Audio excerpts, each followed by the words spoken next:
Thank you, Cheryl.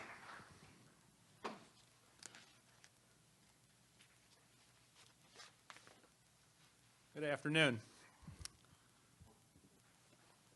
How do you advance this, Dr. Weaver? Enter? Okay. Enter is forward, and backspace is back, Okay. or you can use the forward. Okay, I'm just using enter. Okay, And thank you. then here's the laser Thank you. pointer, which is wherever that little Okay. button is. Got it. You'll figure it out. Yeah. Thank you. After watching the other speakers, watching these things zoom around, I thought we better learn how to use that equipment. Well, this afternoon, we're going to look at American menus from the 19th century and explore, well, what kinds of historical information can you find on menus? Like other forms of ephemera, menus mirror our society. So they reflect all kinds of history, not just the history of everyday life, but large historical events, economic history, military history, political history, and so forth. And as minor historical documents, they also reflect culture and social customs. And as one of the speakers mentioned earlier today, all of that is seen through the prism of class. Two things interfere with the enjoyment of food: too much money and too little. So this is the class issue. You have a poor beggar and a rich banker there. This is from 1913, the New York Times. So menus began in the 1840s. There were several reasons for that. People started to eat outside their homes more often. Hotels really got started expanding greater rate in the 1840s. Restaurants first appeared. And there were changes in the social customs. People began to eat meals in a series of courses, which was called the Russian service, which became popular in Paris and in London in the 1830s, and then moved to the United States. And so rather than putting all the food on the table at once, people ate in courses, so they had to know what was coming. So generally speaking, other than, say, royal menus or something like that, menus first started to appear in the United States in the 1840s. So to get started, we'll look at a few menus from the late Jacksonian period, one from the working class, middle class, and upper class, so you can see the differences and the similarities between the classes and their foodways. And we'll also cover all the bases in terms of the first few menus. Will show an a la carte menu, a banquet menu, menu from a table d'hôte, from a hotel. The American plan used for hotels was such that the room and board were included in the same rate, so the menus did not have prices. These are two menus from the Astor House in New York City. The one on the left is in my collection. It's the oldest menu in my collection. It's dated 1841. The one on the right is from the New York Public Library. It's the oldest menu in their collection, and it's dated 1843. In the beginning, menus took the format of simple lists of food. You see that here. Of course, this is an upper-class establishment in New York. What's interesting about these menus is the fact that the one on the left is from the gentleman's ordinary. This was for, we could say, gentleman's dining room. And the one on the right, the one in the New York Public Library, is from the ladies' ordinary. So unescorted women had their own dining rooms in upper-class hotels. Food historians I have talked to believe that the foods were the same, just the menus were different, the rooms were different, but there's not enough material to really know that. There are a few similarities and also some differences here. On the ladies' ordinary, you can see that there's the times when the mails will be picked up and delivered and so forth is provided at the bottom of the page. But this is the very beginning. Here's a menu from the following year. This is 1842, late June, and this is Parker's Restaurant. So that's the old archaic spelling of restaurant, and goes back to when the first restaurants in France in the 18th century sold bouillon as restorers. So that's the old spelling. Parker's went on to become a hotel, a famous hotel on School Street, Parker's House, and it opened in 1855. This was by the same person, Harvey Parker. So it was in a low room near the state capitol, and was a place where lawyers and politicians and so forth. So you'd call this middle class or upper middle class. A couple of things. Menus with prices have economic information such as inflation or liquidity, but also currency itself. You can see the increments are in 12.5-cent increments. Reason for that being that before 1857, the United States did not have enough gold and silver to mint all of its own coins, so it used coins from other countries. And these coins would be cut into pieces, especially the Spanish real. And so we discovered, gold in California in 1849, and by 1857, we had enough gold and silver to do all of our own currency, and we outlawed other currencies. But every kind of currency was used. Making change in the 19th century was very difficult, actually, because everybody had different coins in their pocket. The other thing I'll point out about this particular menu is if you look at the roasts, it's very simple.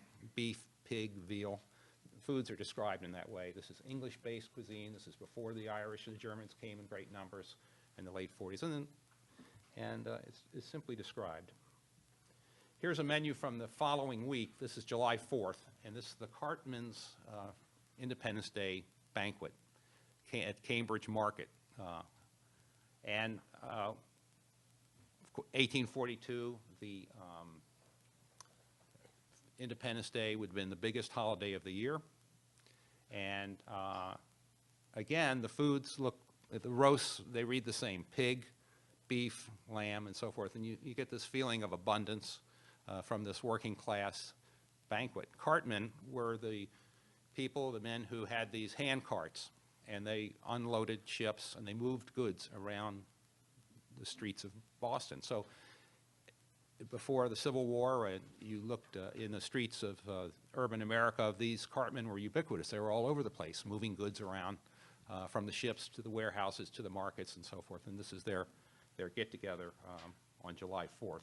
Again, a very simple list of foods simply described. And just to beat this point to death, here's the Williams alumni dinner from the following year, 1843. And again, the foods follow the same patterns as what you saw at the working class. So you don't have this great distinction in classes. There were very few very wealthy people in the country at that time. The word millionaire had not been coined yet. Here's a menu. Now, 1849, you can see the wealth of the country is starting to really grow. And this is an upper-class menu from the Tremont House, which was the finest hotel in America in 1849. And you see the themes on this menu, which are repeated throughout the 19th century. You have indigenous foods, I'll call them, or local dishes: smoked buffalo tongues, turkeys, as it's spelled then, Washington soup, which I don't know, maybe Dr. Weaver knows. He has the recipe, so. A lot of French is used on upper-class menus. You can see all the French is used. And then profusion of game.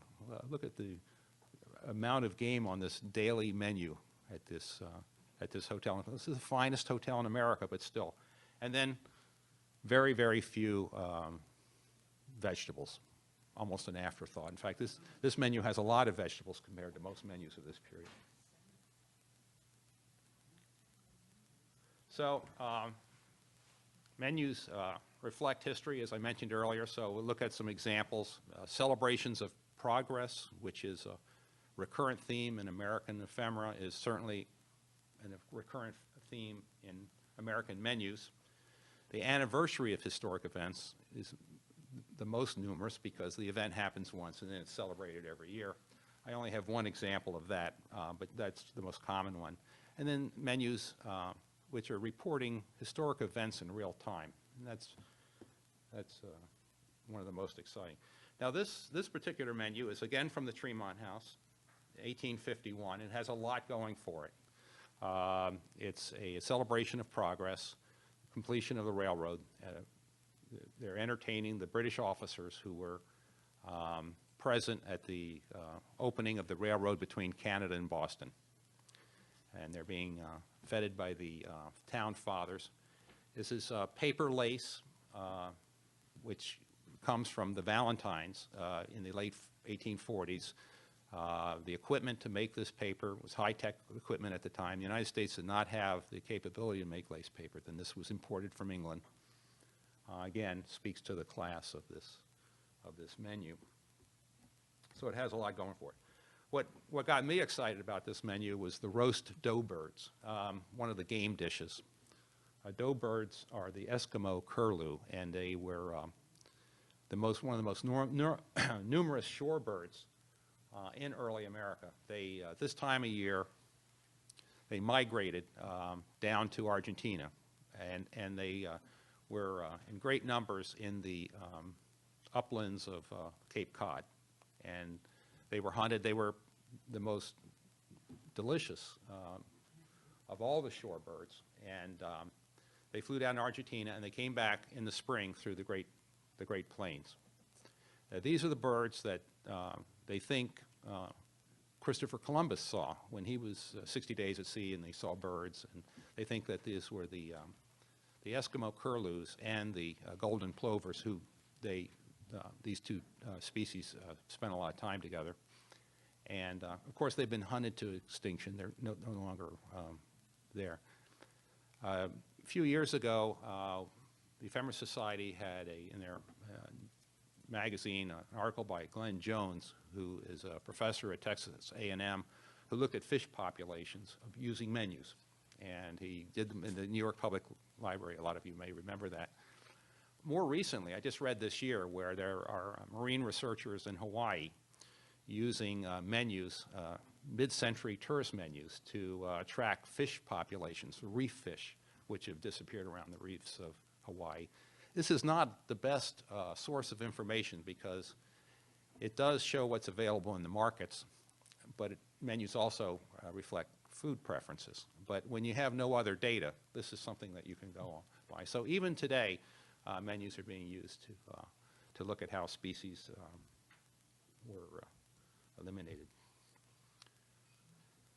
This is an anniversary of a historic event. In this case, it's the 179th anniversary of the landing of William Penn in 1854. So this is by the Pennsylvania Historical Society at La Pierre House in Philadelphia. And if I was going to only do one menu for an anniversary of a historic event, it would be this one, because this one has all the bells and whistles. First of all, it's a beautiful lithography work. It's done by a lithographer in Philadelphia by the name of Eugene Ketter-Linus. And he set up his shop in the 1840s. He won an award from the Franklin Institute in 1858. So it's a great menu. The foods on this menu are very interesting. There's some theme dishes: cardoons and cream. Cardoons were one of those thistle-like plants that the early settlers cultivated. They were no longer being eaten at this point in 1854 in the quantities they had been earlier in the settlement. But so you could call this a theme dish. And that's another interesting thing about this particular menu. I think that the thing that grabs me the most about this, though, is the ornamental sculptures that are made out of sugar. The chefs would make these big things. There's one depicting the landing of William Penn, a group of Italian figures, Cleopatra's Palace, a pyramid, a Russian cathedral. But the one, I don't know what it looked like, but called The Genius of America Defending the World, 1854. So it has everything going for it. Here's another event in real time, or I should say event in real time. This is from 1858, August 16th. The day before, the United States had connected the telegraph cable with the UK. And so these were telegraph messages sent between Queen Victoria to President Buchanan, and then his response, his verbose response, because it took a long time to transmit that message. Believe it or not, it was a very slow cable, and but here you can imagine. We think today with the internet how disruptive, but nothing like what people's sense of time and space was disrupted by the railroad and by the telegraph. These were really revolutionary developments in terms of people's feelings of time and space. So here, this restaurant in Maine is reporting in real time the messages that were exchanged in one day between Queen Victoria and Buchanan. So that's an amazing thing. The restaurant can be seen in the town view, and this is just an average daily menu.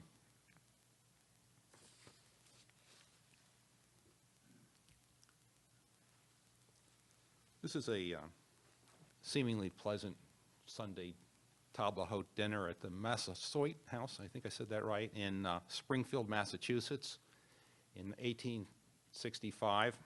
Has some interesting dishes: Connecticut river shad, prairie chickens, they would have come from Illinois, cowslips, is something you think of as a medicinal thing, flowering plant, and then apple fritters and hominy and various kinds of pies. So, you get a real feeling of 19th century foodways from this Sunday dinner.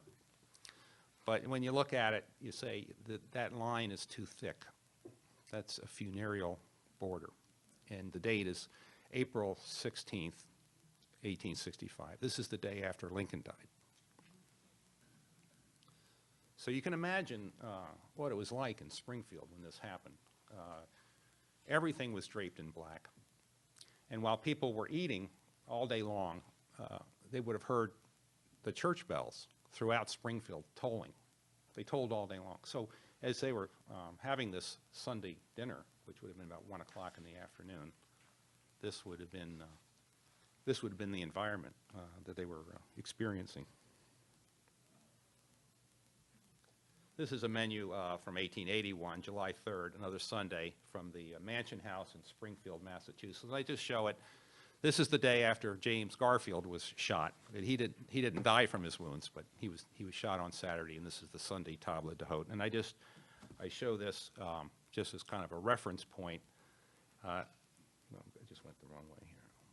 But if you look at the menu from the same place, the Mansion House in Greenfield, Massachusetts, you look at it from September 20th, here's a black border. You can't escape this one. This has been drawn on heavily. This is the day after Garfield died. He lingered for 2 months.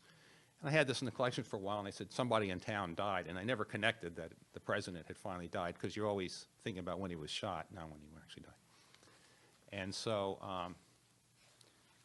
this is the food on this is, this would be the one from Springfield was kind of an easy one to order from. In fact, you wouldn't know what you wanted, so you'd have so many choices. On this one, you have things like lamb tongues with tomato sauce, mountain oysters with fried crumbs, tripe.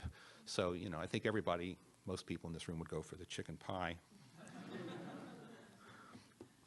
Here's a menu from 2 days later, Council Bluffs, Iowa. And when you look on the inside of this menu, you not only have the black border, but also you have this ribbon that's been hand sewn, this black ribbon. So the country deeply mourned the loss of James Garfield. He could write Greek in one hand and Latin in another simultaneously. He was the smartest man that ever was elected president of the United States, and here he was shot.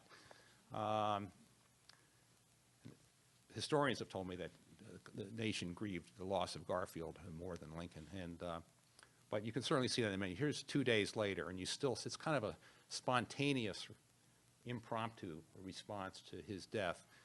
When Grant died in '85, there was a day of mourning 3 weeks later, and so all the hotels had plenty of time to have menus printed, and they're very funereal. There's no doubt what's going on. They have pictures of Grants, there's urns, everything's really thick black lines, as thick as you can make them, all printed in advance. But these, with Garfield and before, these were things that were really just spontaneous expressions where the printer would put in a rule for the lines, or they would draw the lines. This is the arrival of the Statue of Liberty. So this menu is made by Tiffany's. Tiffany's was a stationer before they were a jeweler, and this was a banquet at Delmonico's for the officers of the Isère, which was the French frigate that brought the Statue of Liberty. You can see it on the menu, but of course it was still in boxes in the ship when they held this particular banquet.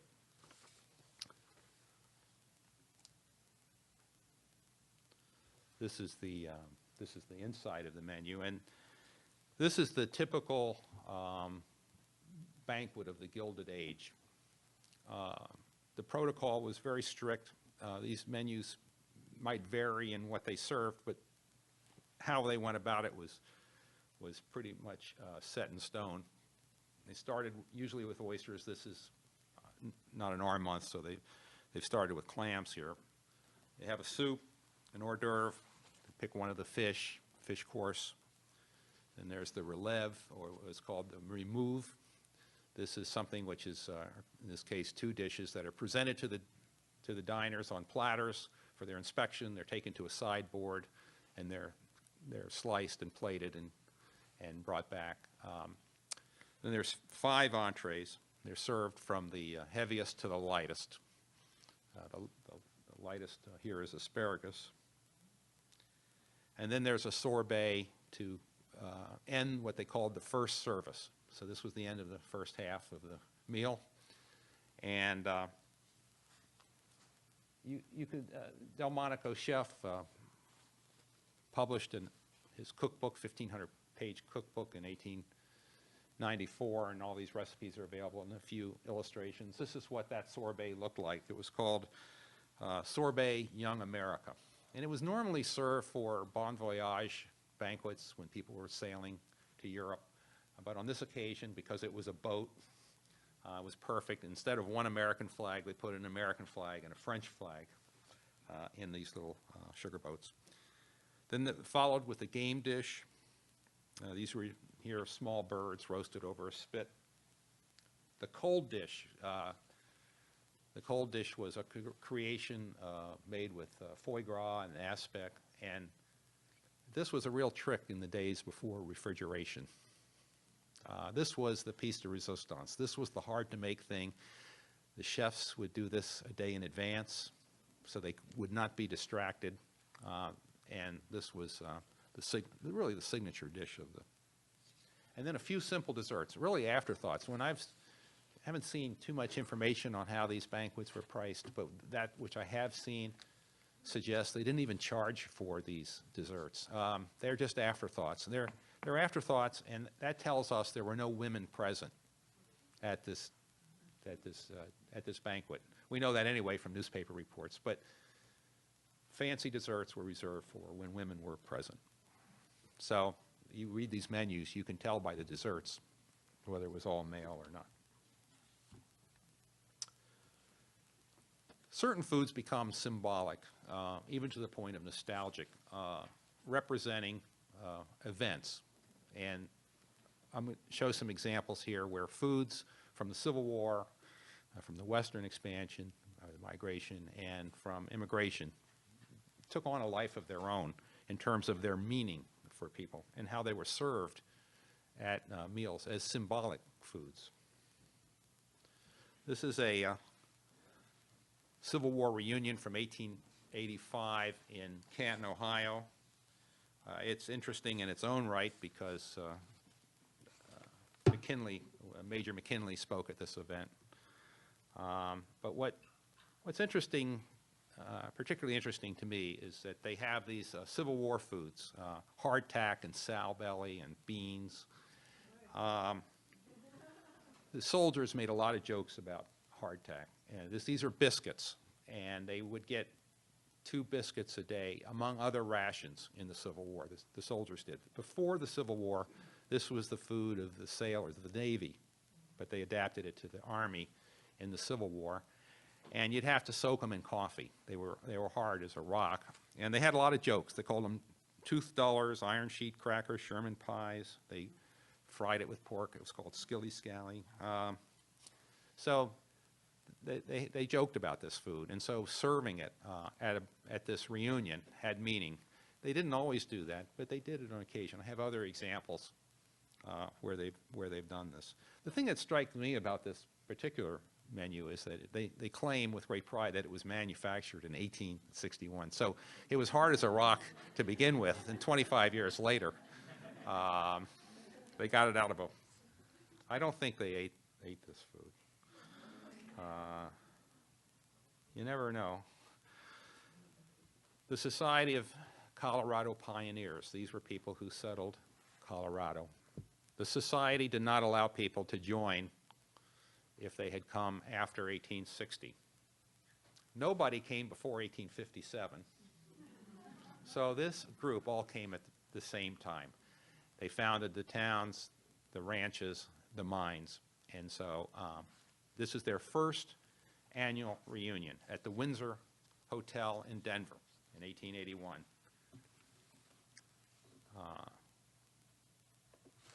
On the back of this menu, there's a wood-cut scene of a Conestoga wagon. You can't read it. It's carved into the grass, but it says, "The sleeper we came on." So, you know, with the completion of the railroad and so forth, people were coming out in sleeper cars. And the tourist agencies were just being formed in Boston, organizing tours for the West. And this is so people were not coming out this way any longer, and hadn't for a long time. The Windsor was the finest hotel between the Palmer House in Chicago and the Palace Hotel in San Francisco.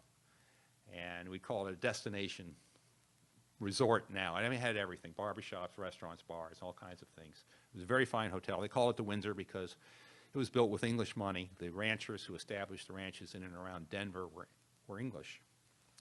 And so this was an English hotel. The banquet starts, and as the 1880s proceeded, these banquets at the Windsor every year were reported in the national press. But here you see beans, bacon, hardtack, again, dried apples, and Taos lightning. Well, you know. So the grub of 1859, very nostalgic food. And one of the speeches a couple years later, the judge who was giving a talk about Western justice, I would have loved to hear that. He was saying, you know, the food we have at this nice banquet, as good as it is, doesn't compare to what it tasted like when we were crossing the prairie. So very nostalgic. And again, look, you see this, the main menu follows below, and it starts with raw oysters, sort of shipped out every day from New York, Baltimore, on the transcontinental.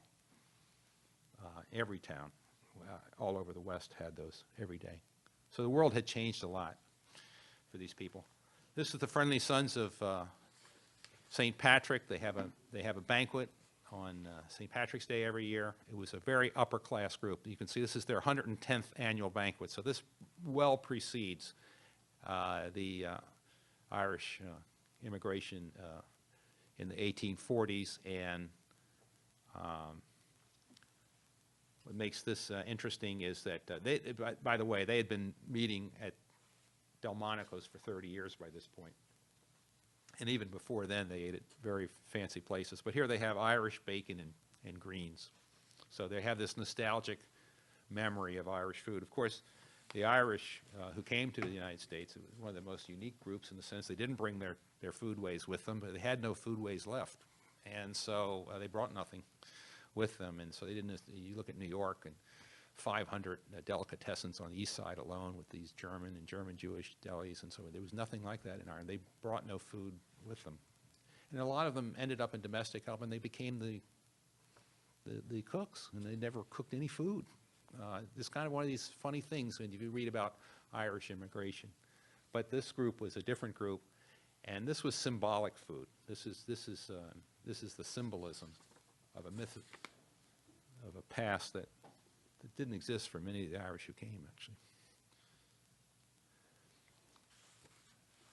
Menus, like all kinds of ephemera, aim to please. And when a menu suddenly appears in a social setting or is enhanced in some way in a social setting, it means somebody's making a conscious effort to make life more pleasant. And they're making that for a reason, and usually for a financial reason. So somebody's trying to make life around here a little better. And so it marks, the appearance of a menu marks an inflection point in the social history when they suddenly appear. And I'll show you some examples of that. This one is from the North American Phalanx. This was a utopian society in Red Bank, New Jersey. And it was established in 1844.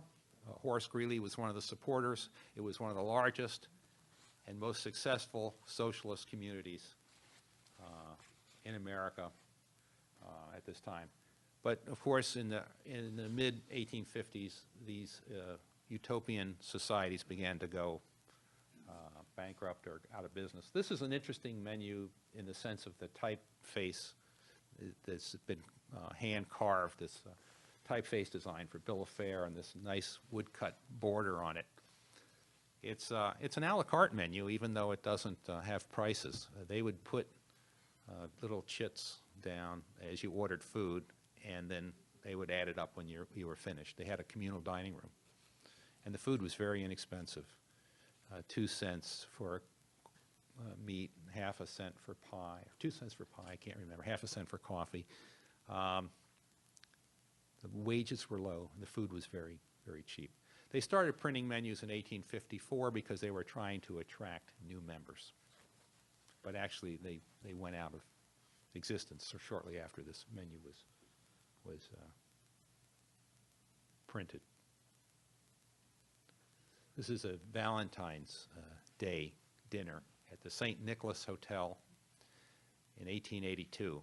This, I would say, has very little to do with romance and everything to do with real estate prices in New York. What was happening in 1882 was that prior to this time, people who were doing well in New York, you would live in a boarding house, and when you financially outgrew your boarding house, you couldn't buy a house. It was prohibitively expensive.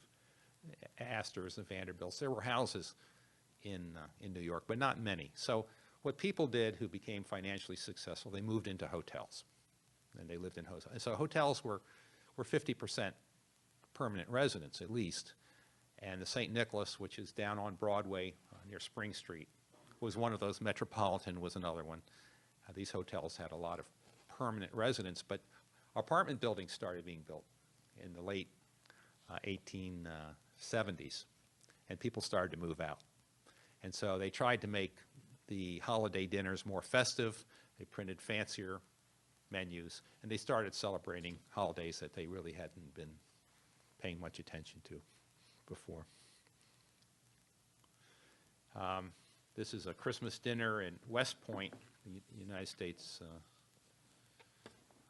Military Academy at West Point in 1886, I believe. It's a nice menu. It's oysters, raw oysters, Dutchess County turkey, and so forth. There was a concerted effort to make life at West Point less Spartan in the 1880s. They hired a restaurateur, a German-born restaurateur by the name of William Munchenheim, who came and upgraded the food service, and they began to print menus for the holidays, Thanksgiving and Christmas and New Year's. This doesn't say the USMA press, but some of the other menus from this period do. And it's not just a menu for Christmas, but it's this artistic printing where the printer at West Point has tried to make this artistic and pleasant. So this is a change that was occurring at West Point in the 1880s. Somebody said earlier about there's a human story behind all of this ephemera. Dr. Weaver, I believe, at the beginning of his talk, and that's so true. In this case, this menu was saved by a cadet who died while he was at the academy, and his things were returned to his home, a farm in upstate New York, and they stayed in that trunk unopened for 110 years. And that's why this menu survives. And I would say that's not unusual for military menus from West Point from this period. The ones that I have found have come from tragic deaths, unexpected deaths of people who were in school or had just graduated. And you can see the traumatic cycle, multi-generational traumatic cycle before this material actually appears in the market. And I think other cadets saved menus, but then they go on in their military career. It's not the kind of thing that was kept behind. But in this case, I've seen a definite pattern as how this material actually survived all that time. When someone dies with ephemera, it gets discarded, and certainly menus, because it has this personal attention, connection. It's a first date, it's something special. It didn't have any particular monetary value. It had no emotional value, so they got tossed. Nobody knew what it represented, and menus got lost that way. These, just nobody could bear to open the trunk. Menus give us kind of glimpses into some little corners of the forgotten past. When I'm talking about African American history here, traveling salesmen, what they called drummers in the 1880s, and the hidden sexual world of the Victorians, which is when you find this stuff really tough to research, because they were great at dusting the tracks. Appearances were everything, and boy, it was hard to get behind the curtain. First, African Americans. A lot of African Americans after the Civil War found employment in hotels and restaurants, and in the railroads. Pullman was the largest employer of African American men after the Civil War, and so that, I think people know that. But what's interesting about menus is that if you get up to the 1920s, you can find this racial stereotyping that we saw earlier, and this kind of menus where you see this sort of racism. You don't, and you see it in trade cards from this period, but you don't see it in menus. I haven't seen it in menus from this period, and this is fascinating to me. You see a totally different kind of imagery. This is from a head waiter by the name of Thomas Fraser, and he was at the New Kimball Hotel in Atlanta, Georgia, which was the finest hotel in Atlanta. Now, they called it the New Kimball because it was rebuilt around 1887. In fact, that same year, he was kind of in charge of President Cleveland's visit. So he was highly respected. You find articles in the Atlanta Constitution about this man from time to time. When he would go on vacation, there would be an article saying Thomas Fraser is on vacation in Florida for the next 2 weeks. He's visiting hotels in Florida. Thomas Fraser just had his 37th birthday. He was awarded a Silver Cup or this or that. So he's a local celebrity, highly respected in his field, and he's welcoming this gesture of hospitality, where he has his army stand. Very handsome engraving. And of course, you have these vignettes of the hotel, the finest hotel in Atlanta.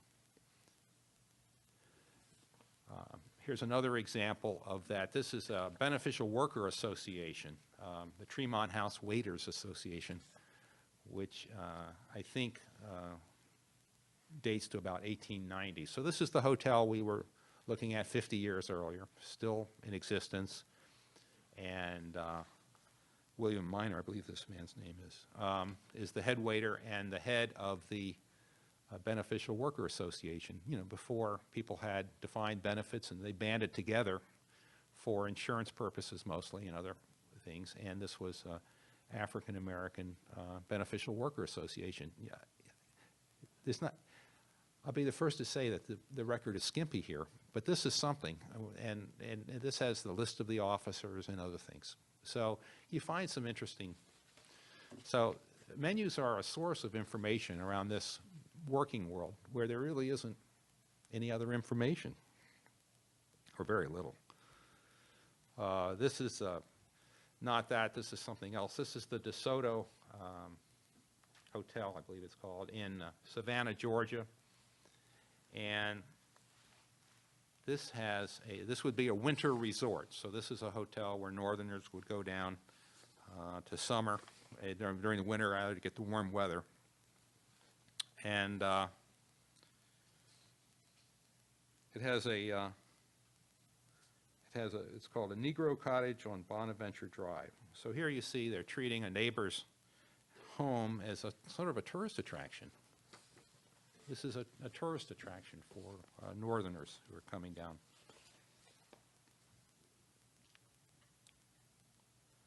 This is the first annual dinner of the Maine Commercial Travelers Association. And you can see a young dandy hitting on a girl at the train.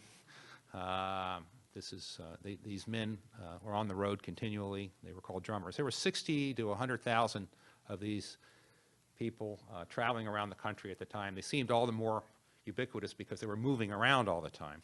And so this is their dinner, and you can see here they follow their dinner follows the normal pattern that we saw earlier.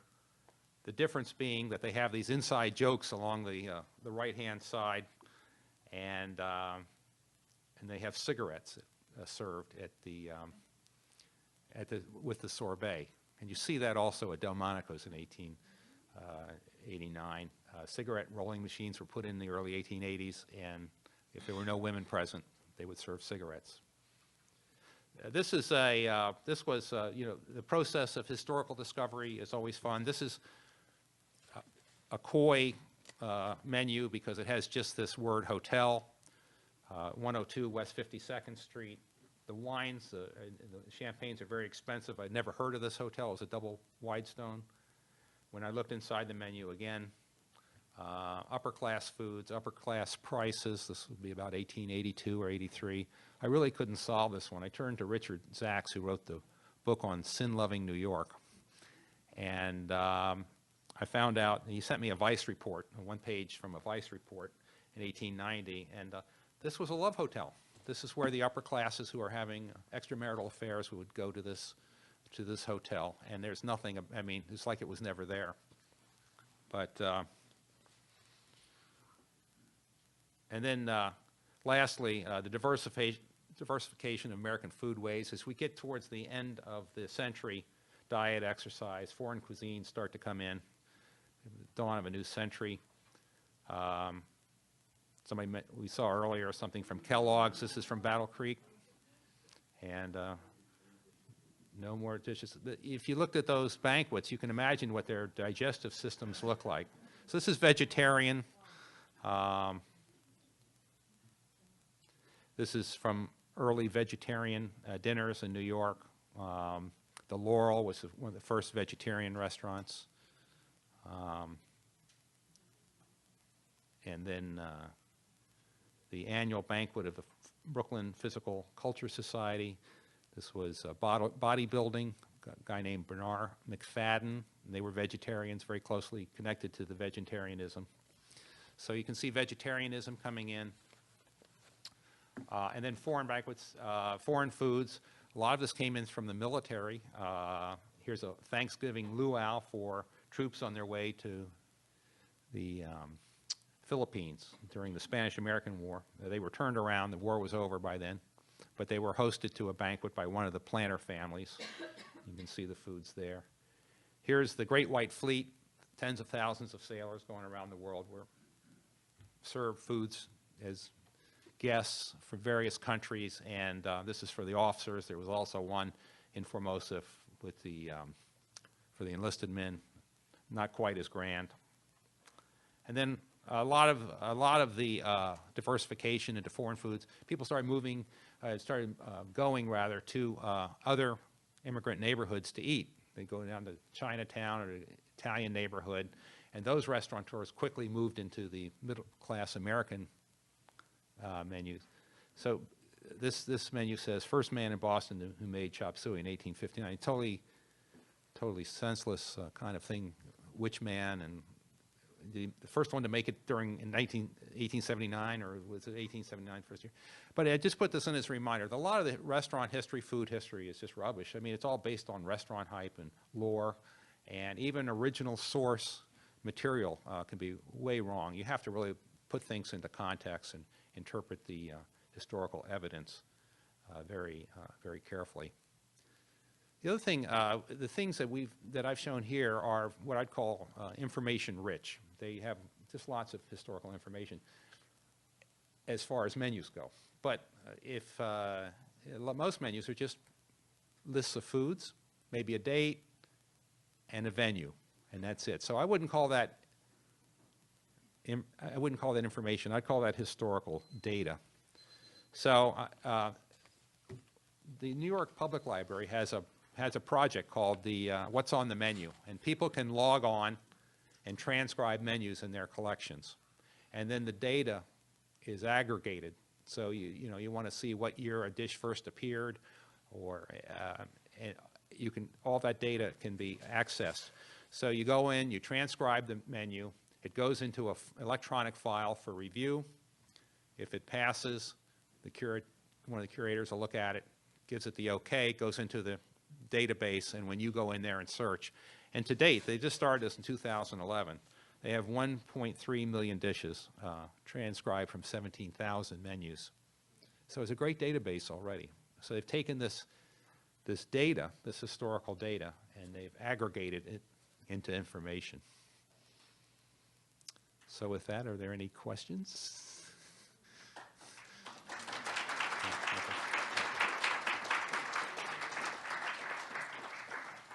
Following up on your last point, this database here, 1.3 million different dishes, or a dish may be searched for price and No, it's just they've taken 17,000 menus, have had all the dishes transcribed. So on those 17,000 menus, there were 1.3 million dishes. Oh, okay. And then so that's the number of data points. Quick follow-up. What is boiled? Does it mean you just took a chicken, put it in boiling water, or a side of beef? Probably poached. Poached. Because it seems like I think it depends on a lot on where you were eating.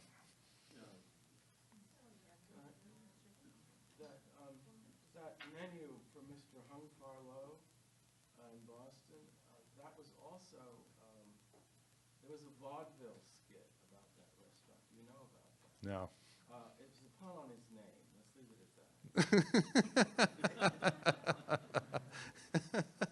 I'll look into that.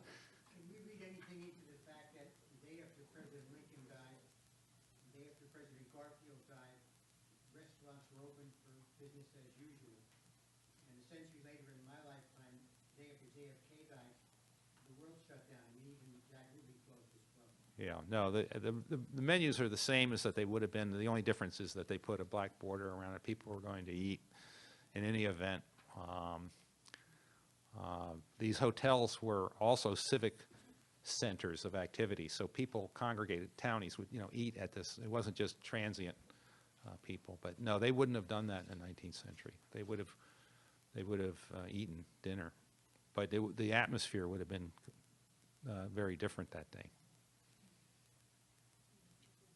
one quick one. Do you have photographs of these elaborate sugar sculptures? No, I've seen, there's illustrations of them, engravings in the cookbooks, some of them. But a lot of them, we don't know what they look like. That's amazing. Yeah. Thank you.